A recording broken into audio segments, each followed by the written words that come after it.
Wow. Hello. How are you guys? We love you. It's Tuesday, allegedly. So they say. I don't think I believe it for a second.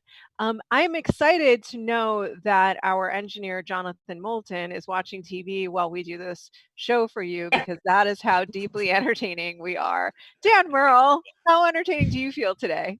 How entertaining do I feel? Oh, I Yeah. make no guarantees. I'm like Okay. Steve's son and letting you do. I make no guarantees. I mean, if we're gonna pull Jonathan's attention away from daytime television, we're really gonna have to freaking bring it today. Spencer, are you ready to bring it? Oh, that I forgot daytime TV even existed. I need to watch My Price is Right. I am now Just unavailable from 10 to 11 a.m. we'll play The Price is Right. Okay, let's do Joe it. Starr. Joe Starr Have you been has muted? lost his voice today, so he is going to be talking to us in the iconic language of Love Actually. Good Oh morning. no. We love you just the way you are. We're going to get into those New Mutants. Oh, it's the gift that just keeps on giving. You know what? The relationship between Disney and the New Mutants is still complicated. This is via Den of Geek and a bunch of other sites that they cited within their article. But basically, this is the breakdown of why we can't just release those mutants, because I think a lot of us on the interwebs have been calling for the release of the mutants. They've been imprisoned long enough. But They're getting old, Roth. we're These getting New old. Mutants, they're gonna be old mutants They're by the time they come aged. They're out. boomer mutants. Yeah. Yeah, Yeah. is gonna gonna wear off the new. Yeah. They're out of date reference mutants. They're tired and old mutants. But They're gonna come out and say, "You guys seen this Coney video? This guy's up to no good. It's crazy." You guys remember Coney? That's a topical reference. They're old, is what I'm getting at, Rob. They're old mutants. Oh, is that what the joke is? It was good. I liked it. Well, the New Mutants are going to have to stay imprisoned by their financial mousy little shackles for just a little longer, because IP deals in Hollywood are complicated. So this is why they can't just be released onto streaming. Ready? First, Disney, and this is via Variety, is contractually obligated to release in theaters every movie that Fox had completed when the deal closed. So they are contractually obligated to release them into theaters. Does it matter that theaters don't exist anymore and the whole world is on fire? Who's to say? Meanwhile, Collider says that this could have been gotten around if Josh Boone and the cast signed amendments to their deal saying it could go straight to VOD. But that's still not a solve, Spencer. I know you think it's a solve, but it's not. Because even if Disney did that, which would cost them money, and they could release it on VOD, they couldn't put it on Disney Plus, where it would actually value them, or on Hulu, which would also value them, because they own almost everything, but not quite everything, because Warner Brothers owns HBO. And therefore, the problem comes into play because Fox had a pre-existing deal for their films to stream on HBO, which is why Dark Phoenix went there. So don't know how long that deal lasts, but basically Disney's now in the position where they either would have to undo that agreement, which would cost them money because Gangster Move, HBO basically has them by the what's the word I'm looking for, Dan? The short hairs. There you go.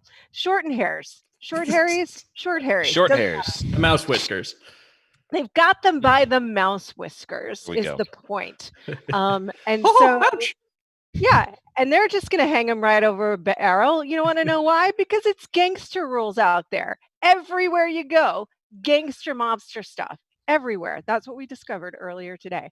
So basically, any of the just do it solutions don't really work. And it's way more complicated than we think it is, as is everything in life. But here's my question to you. It's going to be a little bit of a Sophie's choice. If you were Disney, what's your move?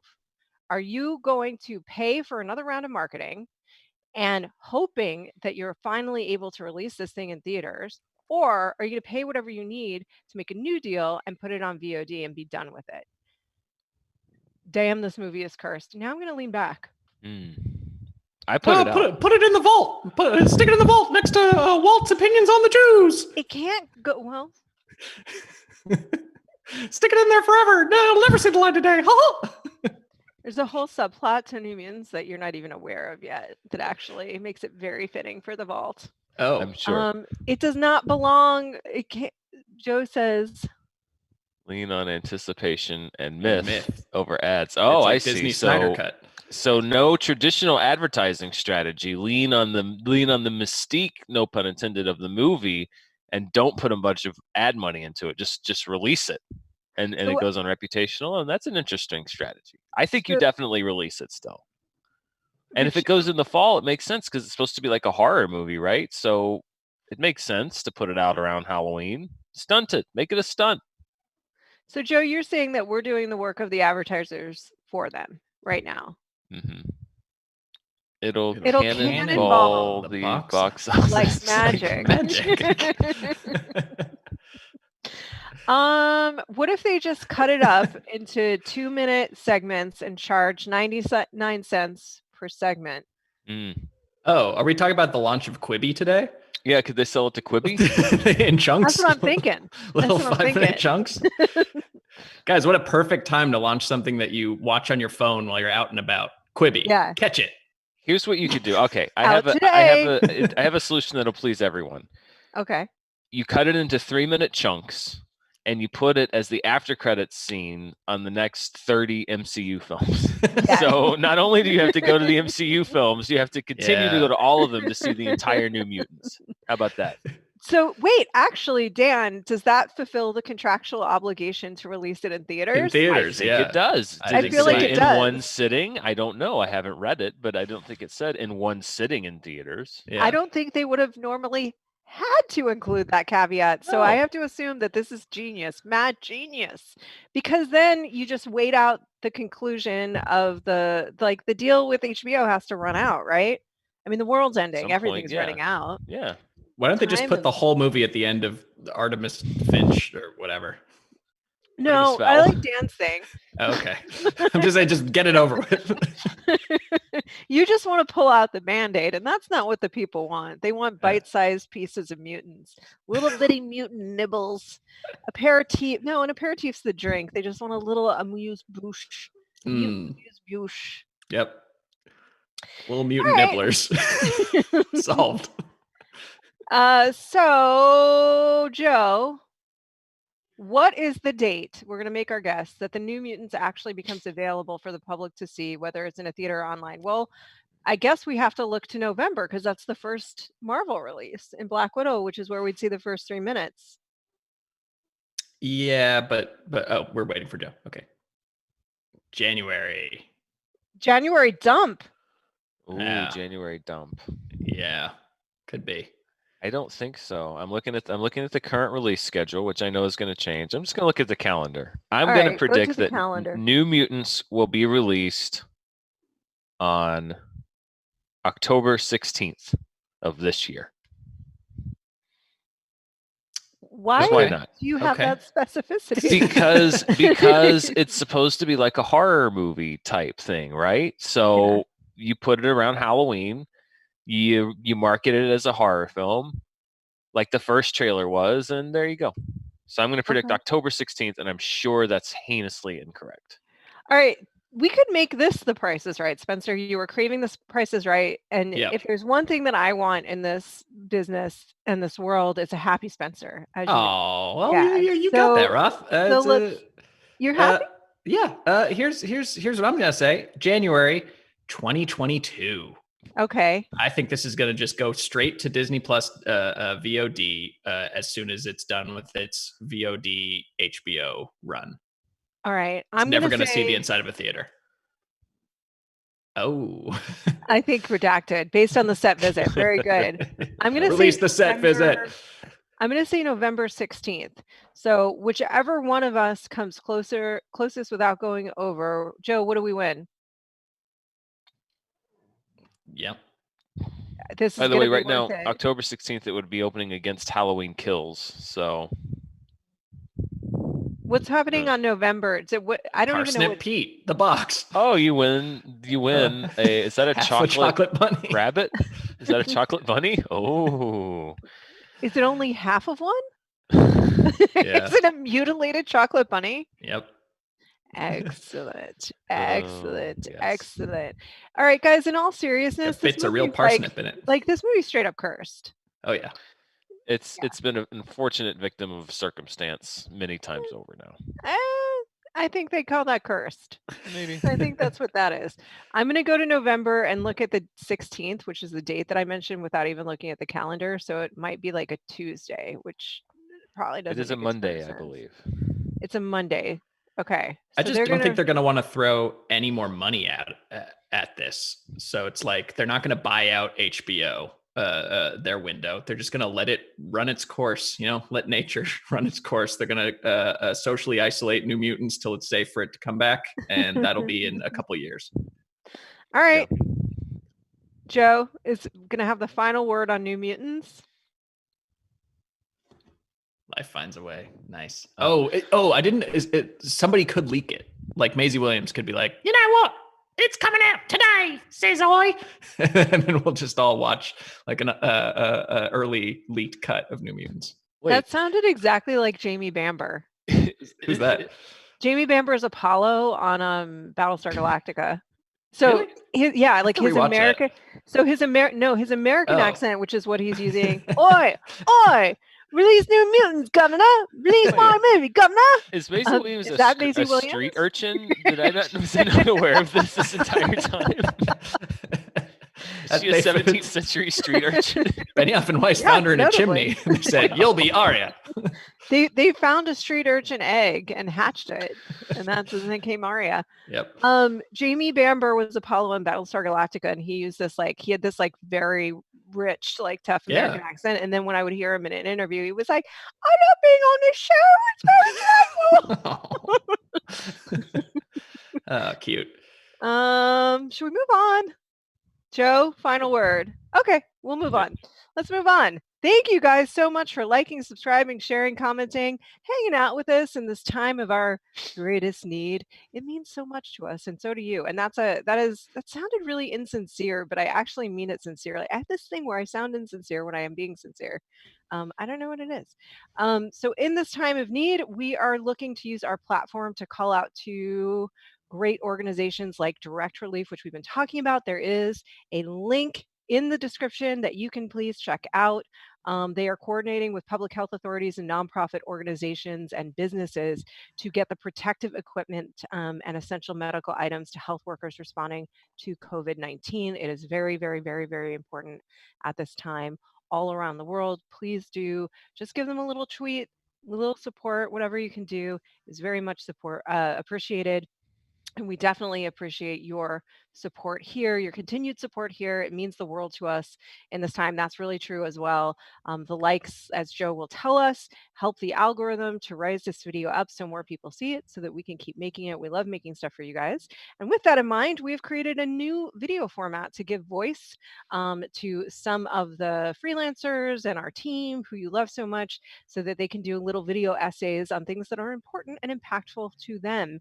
And we have one coming out tomorrow from about actually I'm not going to tell you. It's going to be a surprise, but it's on a franchise that has lightsabers in it. So your guess is as good as mine. I'm not really sure totally what it is. I do know I read it and I watched it and I gave notes and the whole thing, but it's good.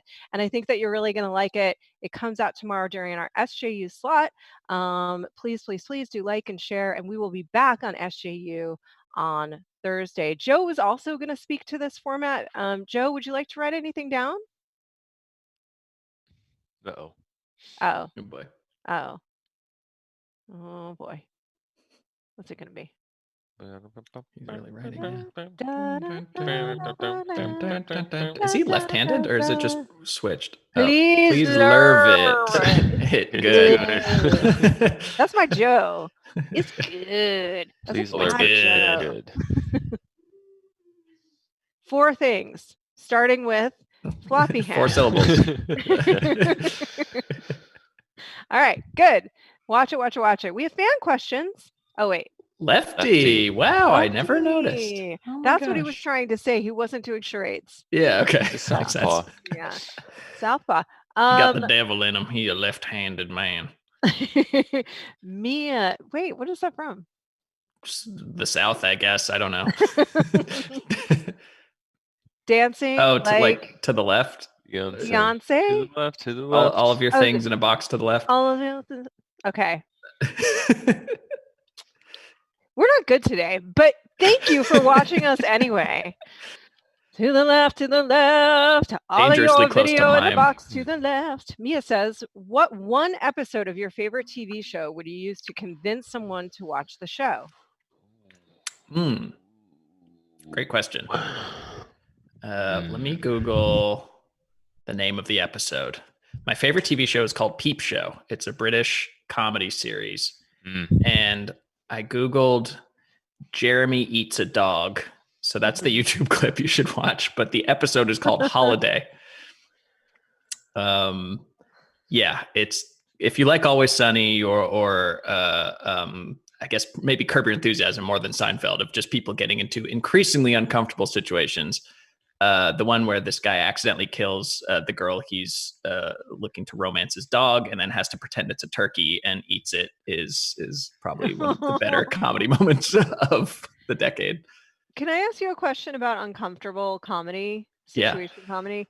Because it's interesting because my boyfriend hates that. Like, he can't stand it, and yet we both love Sunny. So where do you think the line is? Because Sunny, they're basically live action cartoons. Maybe that's it. So there's a little distance. God, I mean, it's all it's so personal. It's so based on your tolerance. Like, I feel like I can just watch that forever, that kind of thing, and it can get as uncomfortable as humanly possible. Just because, I don't know, maybe a part of me knows it's not real, so you can laugh at it. But for otherwise, it's for a lot of people, it's just the opposite of entertaining, and I get that. Like, it's definitely pretty intense sometimes. So I don't know. It's just what it takes to get me to feel anymore. It's the most uncomfortable situation possible. But how do you react in how do you react in live action, like real life uncomfortable situations that are awkward? Well, I mean, if I'm witnessing one, it's hilarious. If I'm part of one, I'm uncomfortable, like a human would. So you in real life also think it's funny? Well, if it's not happening to me, yeah. Okay, so it's like what is it? Schadenfreude. Yeah, Schadenfreude. I definitely get there's a good amount of Schadenfreude if somebody like does something stupid by accident. Not like cruelty to each other, but like I didn't mean to let you know that. Like a sitcom in real life is always fun. All right. Yeah, low stakes. Good. I will not waste any opportunity to probe at your psychology. Dan Murrell, what's your favorite episode that you would recommend? Oh, get ready for some Star Trek talk. Okay, I know you guys like it. Star Trek: The Next Generation, TNG. Most people would say Best of Both Worlds, which is a great two-parter, but I'm going to go with it. And I've talked this episode up before, but if you just to sell you on the sci-fi and the kind of the way that the show works, is an episode called Cause and Effect, where the Enterprise is stuck in a time loop, and at the end of it, it gets destroyed, and then they reset, and they have to go back, and they're going to be caught in this thing forever unless they figure out how to get out. But every time they go back through, there's like these echoes of the last time they were in it. And so the whole thing is them like trying to figure out what's going on and figure out how to get out of it, and how to avoid getting blown up at the end of it. So it's like it introduces you, like all the characters kind of have something to do. It's a very sci-fi heavy premise. It's got a little bit of mystery in it. So I think it combines a lot of the different elements of the shows. Plus, at the very end of it, random Frasier cameo.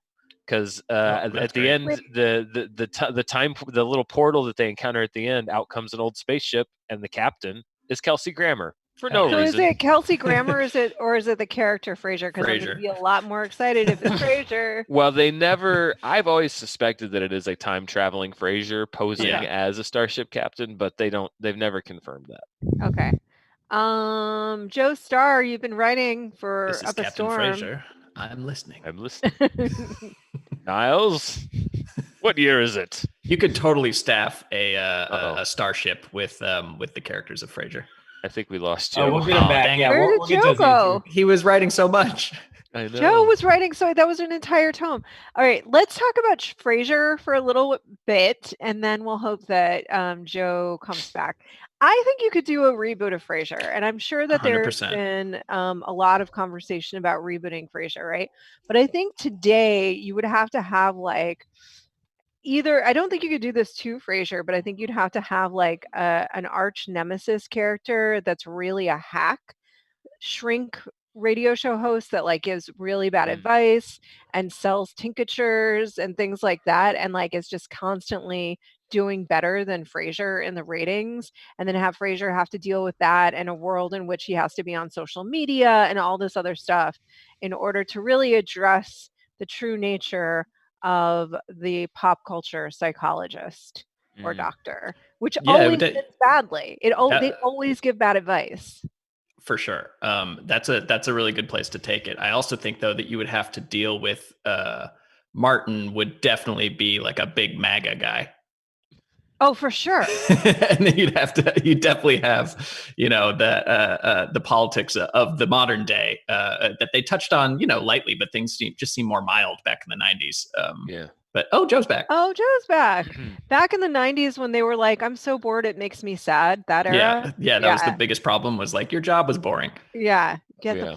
Fight Club, Office Space, you name it. That was the biggest problem guys had. I'm so tired of this financial comfort. I don't want to buy any more things. American Beauty. Why are they trying to force me to buy a very convenient and comfortable couch? Monster! I've achieved all there is to achieve at a young age, and now I have nothing to do. Let's punch. I've spent hours buying things mindlessly from IKEA. I'm so bored. Let's just kill each other. Yeah. Joe Starr. He's oh back. my God, you're still writing, man. What you got? What's happening? Your favorite show is What's Happening? What episode of What's Happening would you recommend? Oh, wait. Is it the show or the episode? Let's make this as complicated for Joe as we possibly can. I hate mimes. Wait, what happened? What's Happening is the show. Yeah, and the episode is I lost internet. Joe, we were talking about what a modern day reboot of Frasier would be like. But they didn't have. Wait, Joe. Just turn on your microphone and hiss into it. Hang on. They didn't have internet during. Firefly out of gas. Oh, Firefly out of gas. Yeah, no, that's a great episode. Oh, okay. I was excited that you were going to do an episode from What's Happening. Yeah. Quite frankly, but they didn't have internet then, so clearly there was no episode called ABC Office. ABC Office Training. Oh yeah. Okay. That's a good one. Free Love on the Free Love Freeway. Yeah, Hot Love on the Hot Love Highway. Yeah, my favorite is the point where I think it's Martin Freeman leans into the camera and just goes, "He went home to get it." About his guitar. Joe, do you have any other episodes? Can you pick one from What's Happening, just so I'm not left disappointed? Did you watch What's Happening? Yeah, give us some the one where Reruns got a crazy get-rich scheme. All right. Jessica Beardsley says, which movie character would you want to be your personal trainer? Ooh. Personal trainer. Personal trainer. Do I want to get in shape in this scenario? Or have a good time? Yeah, right. Rocky. Oh, Rocky'd be good. Yeah. I think Rocky'd be a good personal trainer. Boxing is intense though. Like that's like hard. Well, no, hard. he wouldn't I wouldn't be training to be a heavyweight boxer. I'd be like, what's the only thing he knows, man? No, man. He knows cardio. Yeah. He knows strengthening, the core exercises. Well, I go Mr. Miyagi because I feel like it's a two birds with one stone situation. I'd like clean up my house and learn karate. Raj moves out the episode from What's Happening. Okay. Sure. Joe, who do you want to be your personal trainer? We've got Mr. Miyagi and Rocky. Mm-hmm. Mr. Miyagi is that a holistic approach to training? It seemed like full body costume.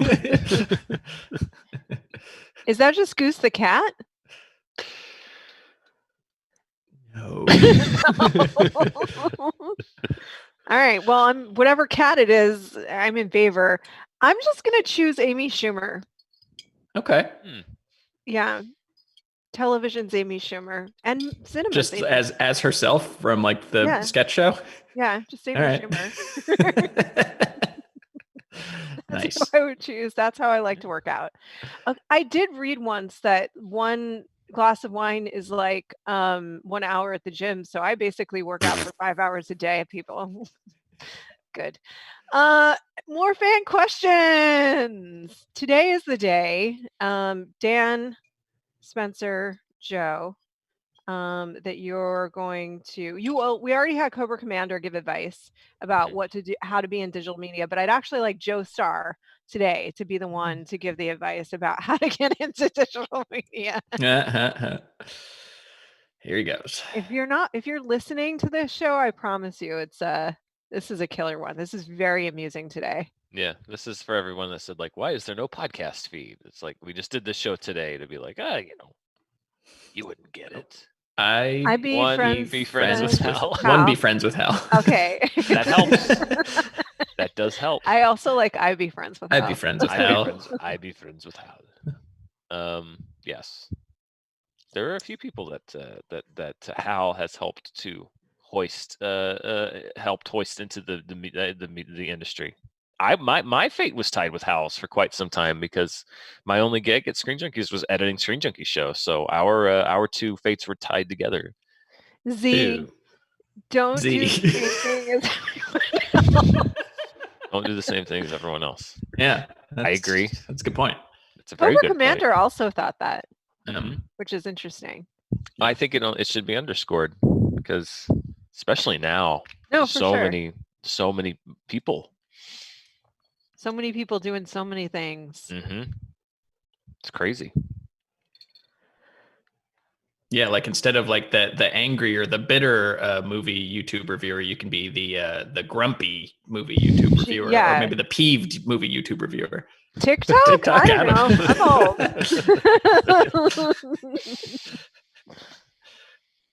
There you go. I'm not entirely I don't sure think they see is. our thumbs up reactions, but we're giving you a thumbs up to that show. And blame girls. Yeah, I really, really want to underscore that piece is very important. It cannot be understated how important that piece of your job is to get into the defense. Good. We did a program. Anybody else just randomly got anything? What's on your mind, man, Spencer? I'm just gonna open up the space. Yeah, open up the space. I'm gonna pass you the talking stick. Oh man, I don't. Pass. I'm gonna pass it back. Okay, pass on Spencer and feelings. Dan, talking stick. Well, we've got since we have the pre-tape piece tomorrow, that means that we're not gonna be back till Thursday. So Masked Singer will air between now and Thursday. I have my eyes on. I'm looking at my notes here. Do you just have them out? What's that? Do you just have them with you? I have them on my phone. See, look. Oh, these are my notes on the Masked Singer. I'm serious. Wait, do you take those while you're watching the show? Yeah, during the clues, I take down the notes on all the clues. Okay, what do you got?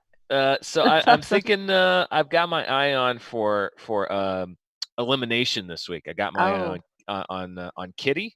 Okay, poor Kitty. I've got my eye on maybe astronaut. Kitty, astronaut, banana, but we're getting into the good. We're getting into the good folks. So I have some. I actually have something I want to talk about. Some numbers, Dan. So perk up here. In the beginning of March, Quibi had raised almost $2 billion that they had invested in this app. It launched today or yesterday, and 300,000 people downloaded it. So how much would each person have to pay out of 300,000 to pay off a $2 billion investment?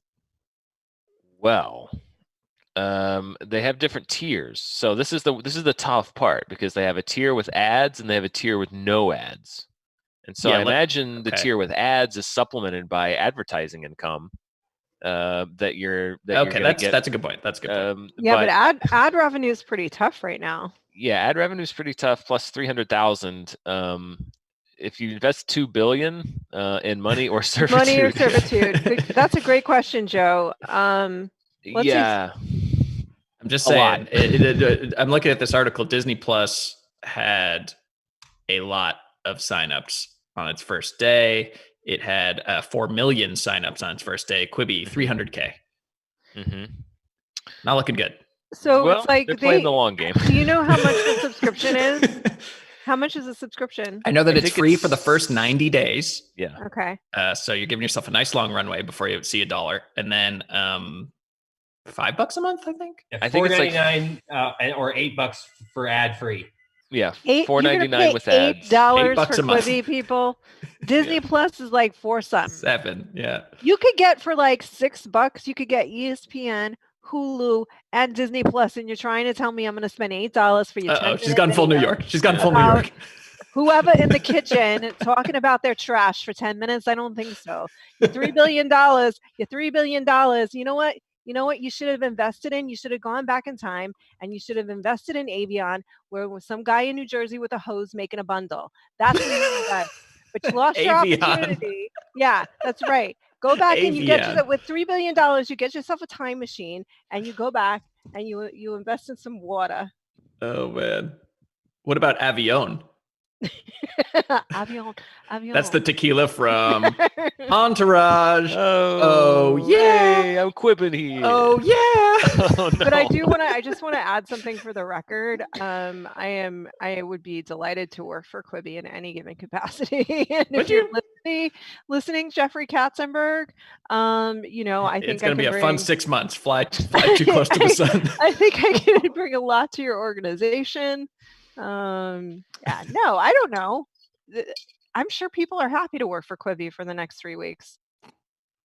It's a lot of investment. It's a big investiture. Especially, it's just like, not only will you invest in this, but it's a completely new model of television show. You can't watch it on your TV, by the way, while we're all stuck at home. It's only on the phone. Only on your phone. I think I'm in a special mood today because I do want to keep it a little bit real. We always keep it probably way too real, but like I can't understand how this thing happened. It just blows my mind. It literally blows my mind. And it's not dumb people. It's really, really smart people that have had huge impact in the industry that came up with this idea so behind the curve and then kept leaning into it and somehow managed to convince other wealthy people to invest that much money in it. Like, can you parse where those $3 billion came from? Do you have any idea like who invested? Like who? Gosh, I don't know. I'm sure Meg Whitman is very connected. Yeah, I mean, I'll run try for to look office while a bunch we're of talking times. Here. I mean, it's just insane to me.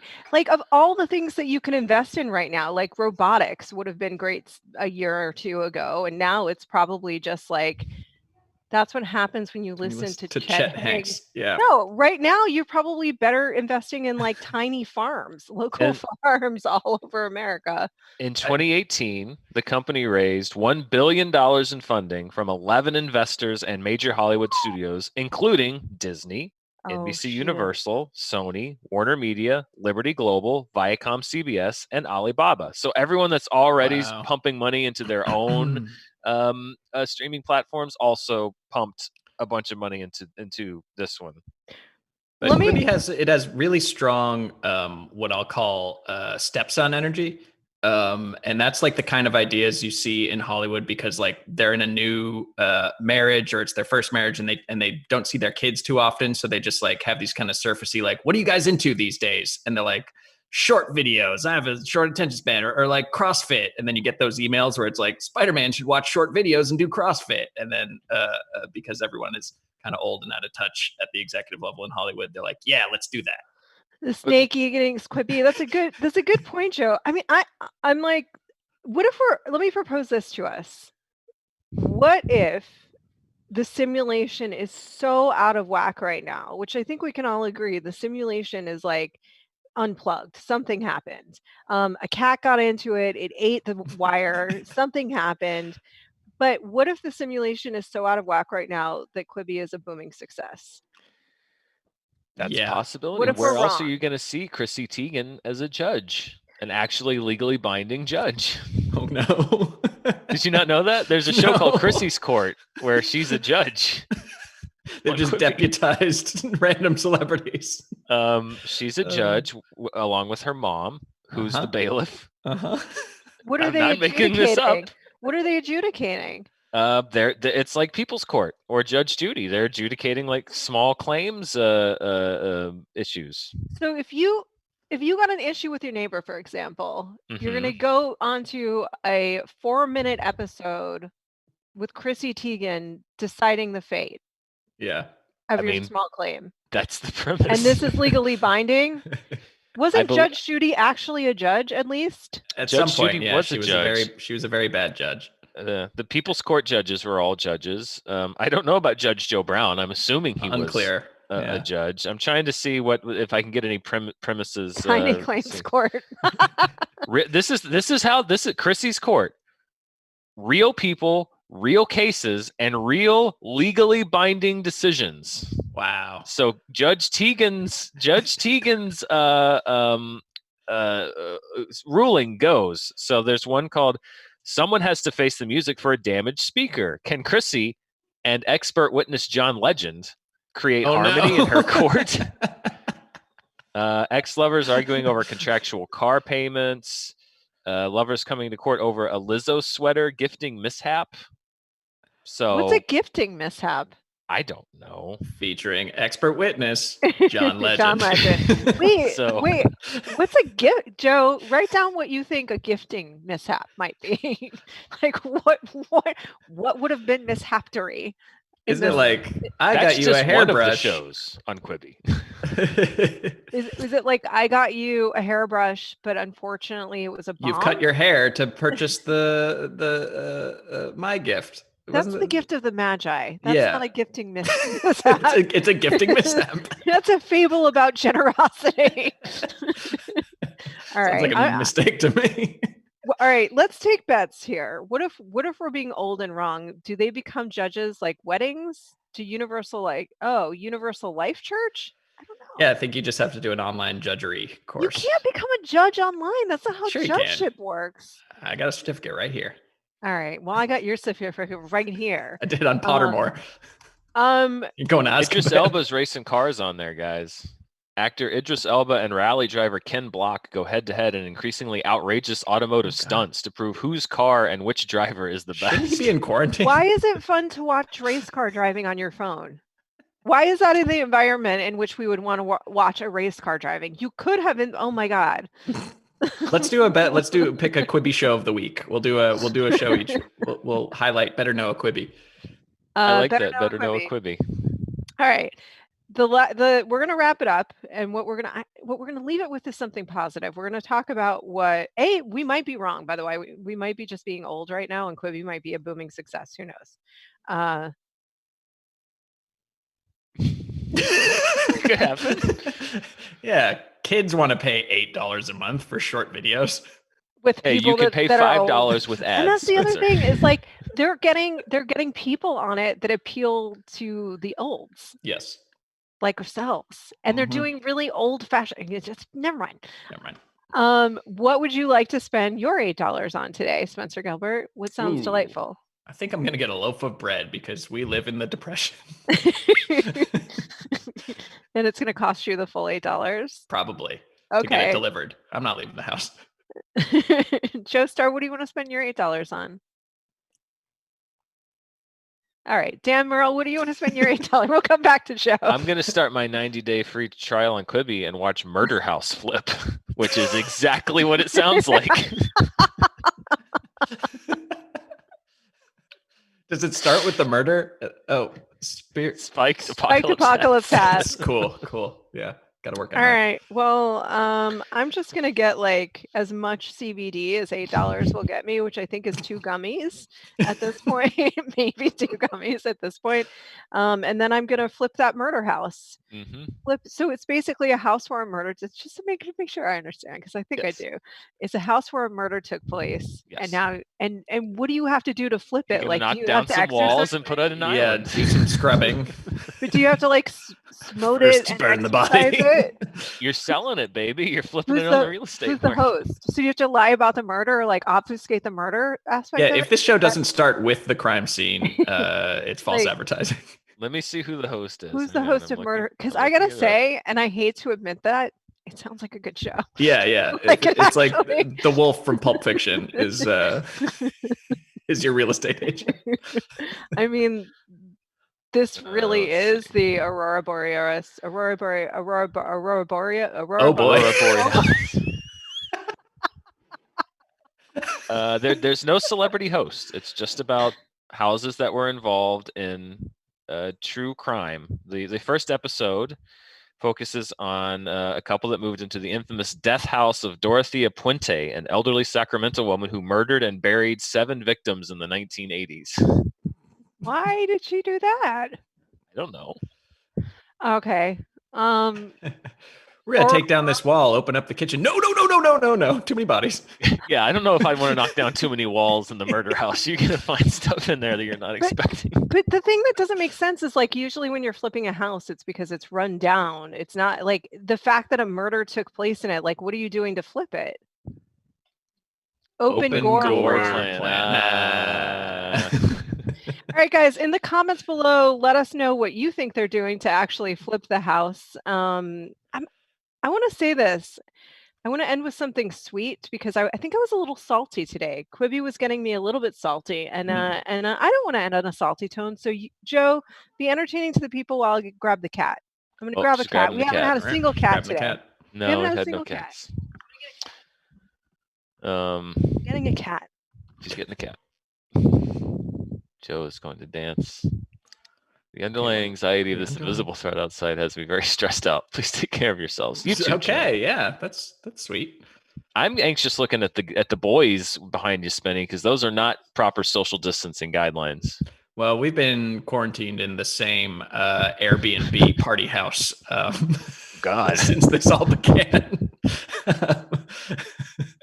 Turtle's starting to go, but we're thinking we would eat him first anyway, so it's fine. Yeah, that's true. Oh, look at the cat. Oh, look at the cat paws. foot. Cute. And now we have a cat. And now our show cue has to end the show. Yes, and now our show is done.